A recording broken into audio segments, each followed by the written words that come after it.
Tonight, the NRA digs in. To stop a bad guy with a gun, it takes a good guy with a gun. Building an earthquake-proof city, and doing right by jailed veterans.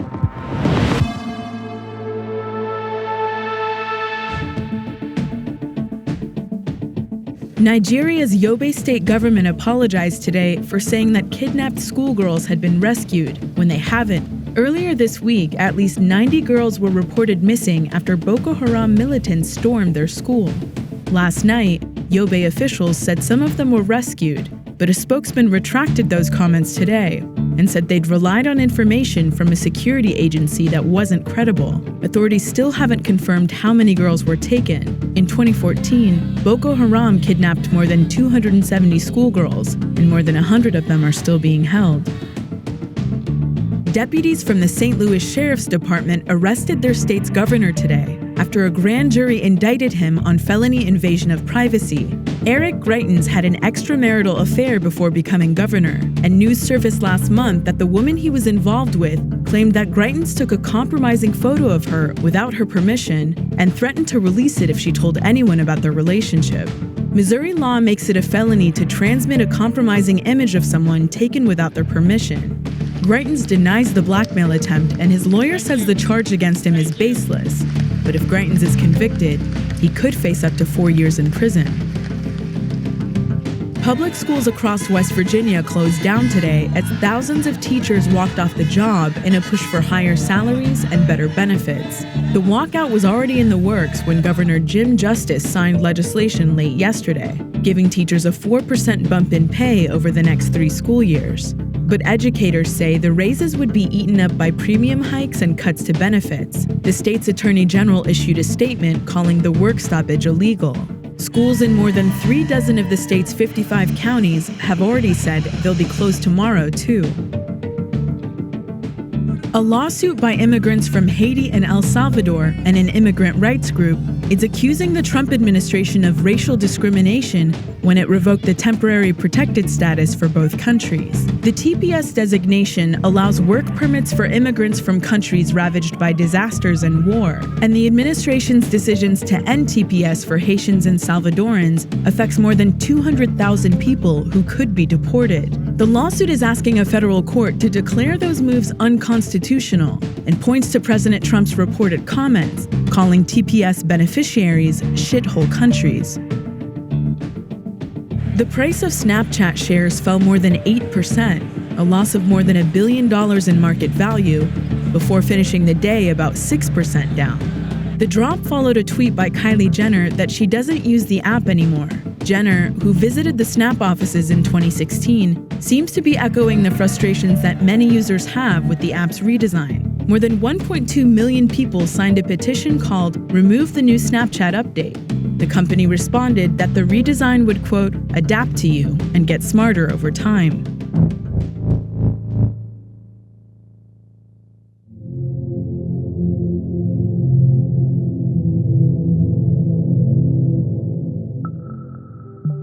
For the past several days, the voices of American teenagers furious about school shootings dominated the conversation. But today, 2 institutional voices took over the debate: President Trump and the head of the NRA, Wayne LaPierre. The president spent the day promising to push for broadened background checks, raising the purchasing age to 21, and banning bump stocks. Because I want to end the problem. I don't want to have it where this happens again. And unless we're going to have an offensive capability, it's going to happen again and again and again, and it's going to be the same old story, and people are going to be sitting around tables and talking. I like to get things done, and to get this done, we do need defense, but we also need offensive capability. He also said he thought the NRA would get on board, echoing a tweet he sent earlier this morning praising LaPierre as a great patriot. Here at CPAC, the annual talk fest for movement conservatives, LaPierre got his chance to talk. He said a lot of things that he knew the administration would like. He even took an unexpected shot at President Trump's least favorite government agency, the FBI. I can understand a few bad apples in an organization as large as the FBI, but what's hard to understand is why no one at the FBI stood up and called BS on its rogue leadership. LaPierre said the solution to school shootings is simple: armed guards in schools. He even offered to pay for them. And that's something Trump also wants. But that other stuff, the background checks and the purchasing age, the stuff the students want, LaPierre made it clear he's not going to budge. I said 5 years ago, after that horrible tragedy in Newtown, and I wish, oh God, I wish more had heeded my words. So lean in, listen to me now, and never forget these words. To stop a bad guy with a gun, it takes a good guy with a gun. Thank you very much. So it looks like we have the makings of a family feud on our hands. New laws or no new laws? I talked to Saul Anuzis about where pro-gun conservatives go from here. He would know. He's both a former chair of the Michigan Republican Party and a current member of the NRA's Public Affairs Committee. So the NRA isn't worried that all this conversation is going to make their political allies turn on them in the Republican Party? Well, look, I think the NRA's job is to worry, and the NRA is always worried about emotion getting in the way of logic and common sense. And that is always a very difficult task because, as you say, they always look like the bad guy trying to defend some crazy killer, which couldn't be farther from the truth. And if the NRA's got to take on Trump, the NRA will take on Trump. I think the NRA will take on whoever it takes to protect the Second Amendment.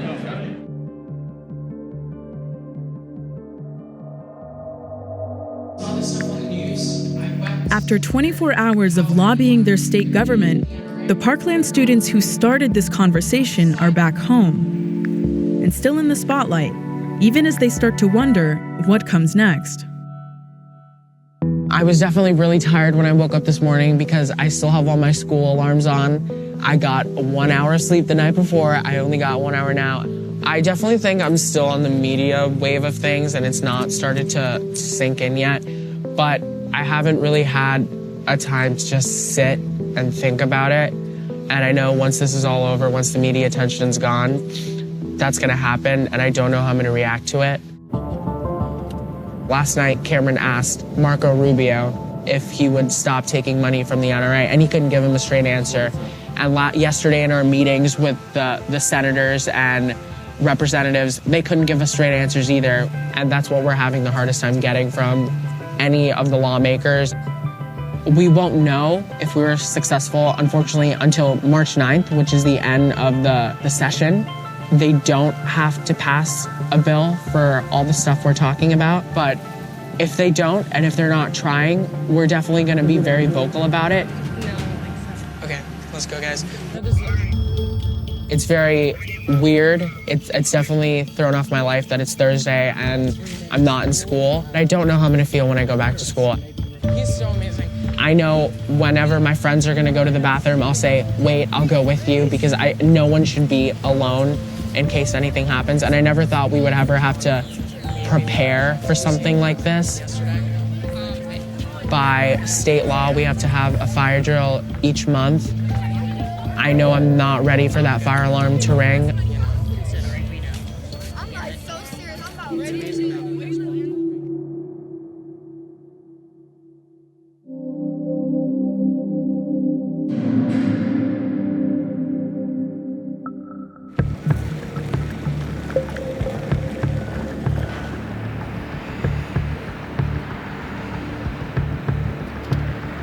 Yeah, it's all right. When I got out of the service, that overwhelming feeling of like anxiety and not really knowing what to do, not really knowing where to go, I really had no guidance, and so I was left to my own destruction, actually. This is Michael Person's second time in jail for drug-related theft since he left the military 5 years ago. And it's pretty different from the last. Good morning, guys. This time, Michael is one of 25 inmates in a new experimental veterans-only housing unit. Do you remember when you first joined the unit? I walked in here and, guys that I didn't even know were coming up to me and, do you need this? Do you need that? We all signed that paper to defend this country. That in itself, I think, carries a huge amount of weight in the way this unit works. The unit is meant to do two things: give vets the kind of hyper-structured setting they got used to in the military, and provide treatment they needed but may not have sought out when they left the service. There is a form you would need to fill out to request VA medical records. Would you like that? There are mandatory group therapy sessions, PTSD treatments, regular visits from the VA, and motivational speakers.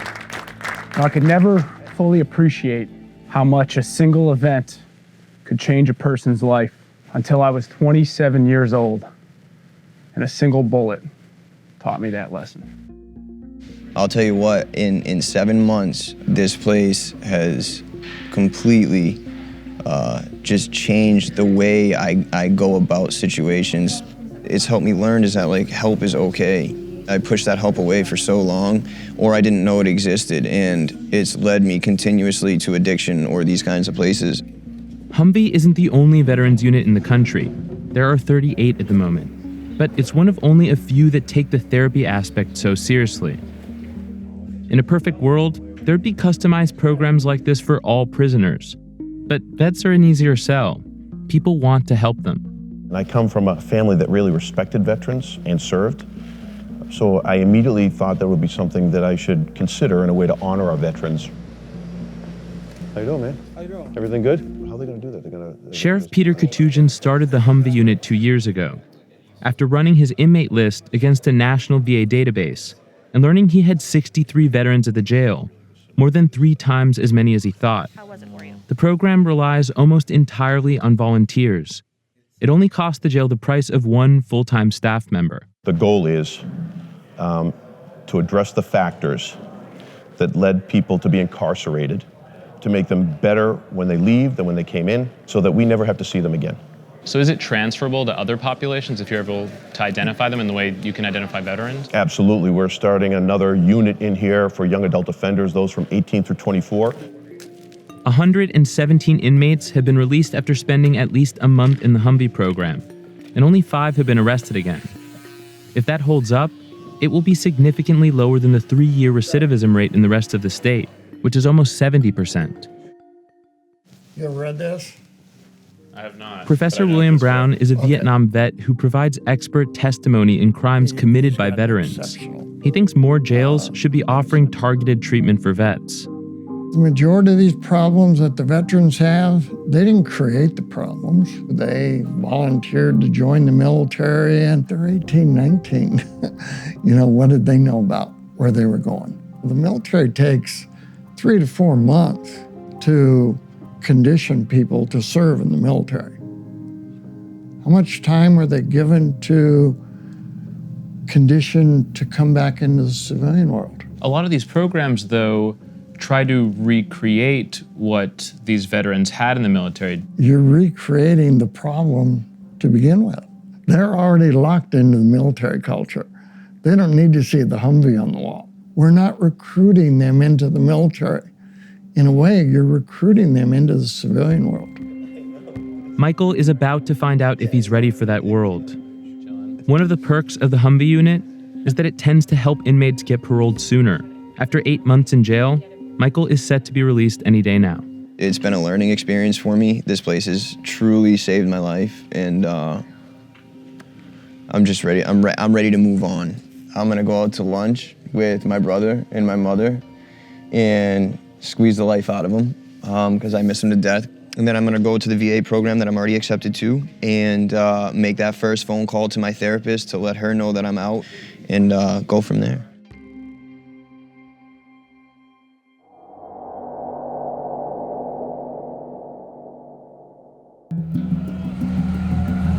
More than 800,000 people have died in earthquakes since the year 2000. 7 years ago, a magnitude 6.3 earthquake leveled Christchurch, New Zealand. Dr. Anne Brower, an environmental policy researcher, survived crushing injuries and then went on a mission to earthquake-proof the city.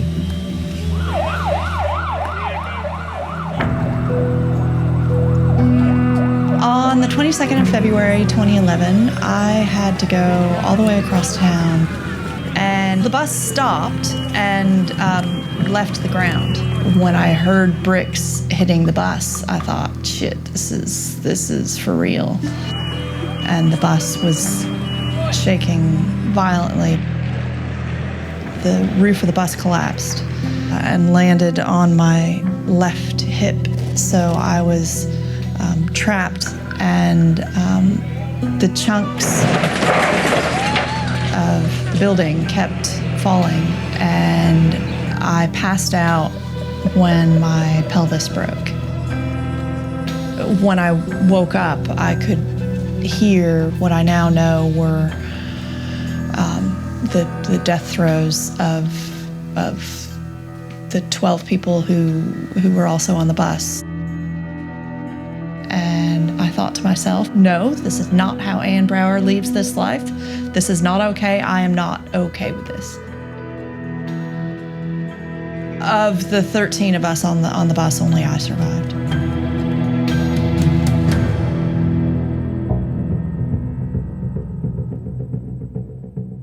You know you're pretty bad off when the Dalai Lama comes to visit you in hospital. You think, wow, this must be serious.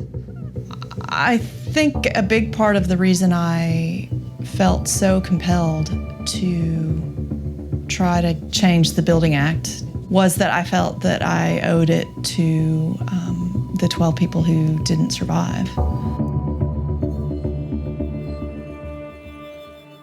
So 4 out of 5 buildings were taken down. It's like duck, duck, goose. You've got gone, gone, gone, there. Gone, gone, gone, there.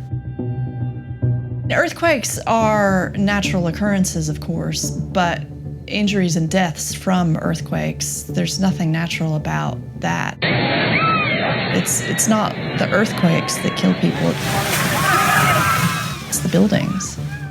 So it seemed quite important to me, and I think it was an important part of my healing, to try to inspire some legislative change.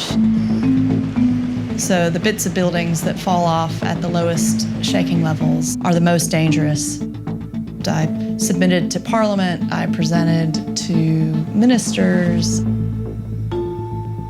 The amendment to the legislation, the bit that prioritizes the falling-offy bits of buildings is sometimes known as the Brower Amendment, yes.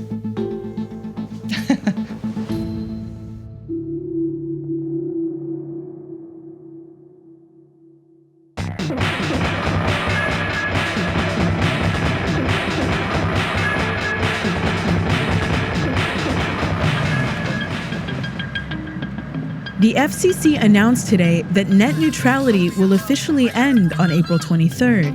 It's the last stage of a process that provoked intense public outrage. When the administration first proposed scrapping net neutrality, it did what federal law required. It put a notice in the Federal Register and invited public comments. More than 22 million poured in, the most in the history of that process. The problem is, millions of the comments to the FCC were fake. The FCC didn't cite a single public comment when it announced in December that it was going to formally axe net neutrality. And FCC Chairman Ajit Pai has so far refused to cooperate with the New York Attorney General's investigation into figuring out who or what is behind the slew of bogus commenters. We've been pleading with the FCC to help us with our investigation so that we can get to the bottom of what happened, and the FCC chairman and his staff have responded by stonewalling. The fake comments have called the entire public comment process into question. Vlad Edelman, the vice president of research at Fiscal Note, a company that analyzes public comments for big multinationals and NGOs, says government agencies like the FCC, for the most part, just do what they want. It comes down to incentives in the system. And the incentive for the FCC, they want to avoid the risk of litigation. Litigation usually comes from large players who have a lot to lose by a rule.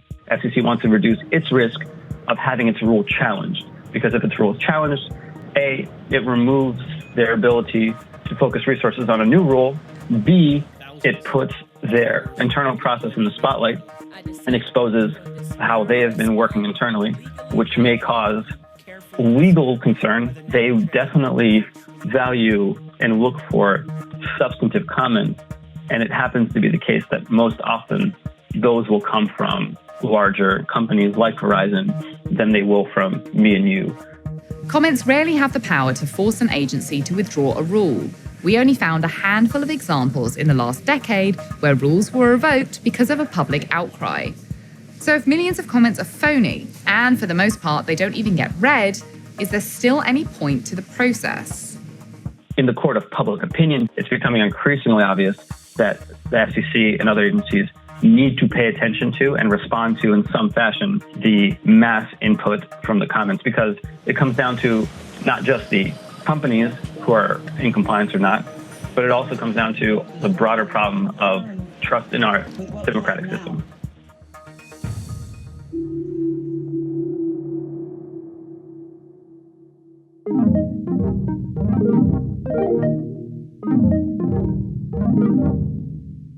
I am Marissa. And I'm Mike. And we're in the band Screaming Females.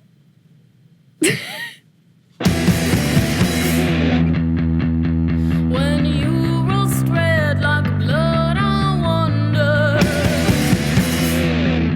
The song Glass House is about being inundated by information via social media and feeling really overwhelmed by it.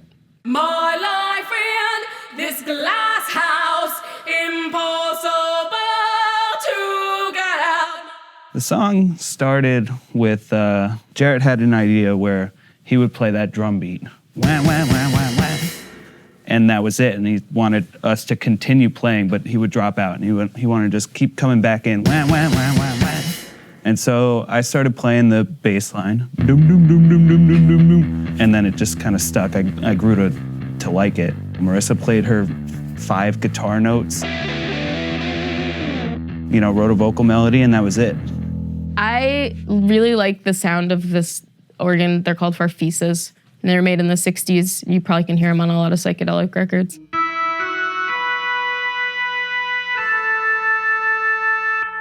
Is it the Smash Mouth organ? Do they use a farfisa? I'm sure that Smash Mouth has a stack of farfisas. Yeah. You might as well be walking on the sun. And also, that's probably a great job. Being the organ player in Smash Mouth? They're on the county fair circuit now, right? It'll be us someday.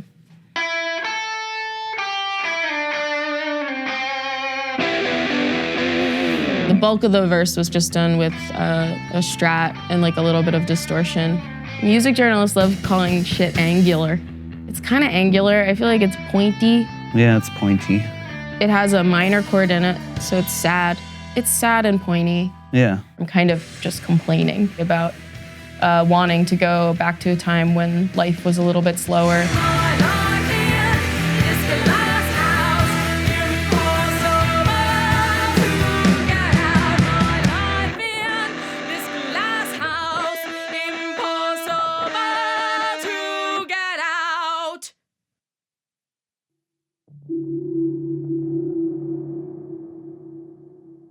That's Vice News Tonight for Thursday, February 22nd.